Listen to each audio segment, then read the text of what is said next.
রিম, তোমার নাম আহমেদ বলেছিলে তাই না? আয়ান শান্ত স্বরে।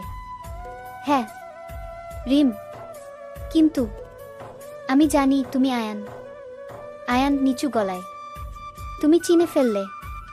রিম, তুমি কেন এসেছো এখানে, কেন? আয়ান, কারণ তোমার থেকে দূরে থাকা আমার পক্ষে সম্ভব হয়নি। আমি চেয়েছিলাম অন্তত তোমার কাছাকাছি থাকতে, যেভাবেই হোক। রিম, তুমি জানো না তোমার চলে যাওয়ার পর আমি কেমন ভেঙে পড়েছিলাম। এখন যখন সব ঠিক হচ্ছিল, তুমি আবার ফিরে এলে কেন? আয়ান, কারণ ভালোবাসা একবার এলে চলে যায় না রিম। আমি শুধু তোমাকে কাছে চাইনি, চেয়েছি তোমাকে নিজের মতো করে রক্ষা করতে। ওদের এই কথোপকথন শুনে দূর থেকে দাঁড়িয়ে ছিল রিমের বাবা। সব শুনে চুপচাপ চলে যান ঘরে। কিছুক্ষণ পর ডেকে পাঠান আয়ানকে।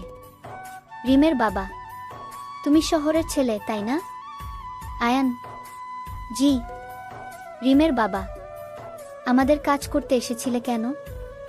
আয়ান শান্তভাবে, কারণ আমি রিমাকে ভালোবাসি, কিন্তু আমি জানি আমার পরিচয় জানলে আপনি মেনে নেবেন না। রিমের বাবা, তুমি সাহস করে সত্য বলেছ, এটা আমি পছন্দ করি, কিন্তু আমি মেয়ের সুখ চাই, আর সুখ শুধু ভালোবাসায় হয় না। আয়ান, আমি তার সুখটাই চাই স্যার।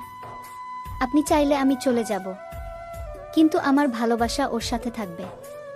রিমের বাবা চুপচাপ তাকিয়ে থাকেন আয়ানের দিকে, কোনো উত্তর দেন না, শুধু বলেন, তুমি কাল থেকে খামারে কাজ করতে এসো না। রিম জানালার পাশে দাঁড়িয়ে আয়ানকে চলে যেতে দেখে তার চোখে পানি।